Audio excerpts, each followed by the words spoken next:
You can read the book of Job, and a lot of times Job says some pretty nasty things to God. He said, I cursed the day I was born, and you're being unfair, and why are you doing all this? And at the end of the book of Job, God shows up and vindicates Job and tells his friends, you're wrong and Job is right. And you look back and you say, why is he being vindicated? Job sounds like many times he practically lost it.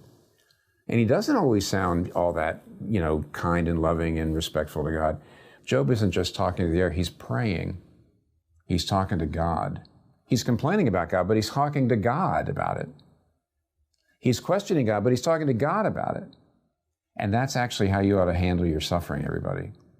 On the one hand, you do not walk away as if you know better than God about how things ought to be going in the world. But on the other hand, you have every right to question. You have every right to pour out your misery.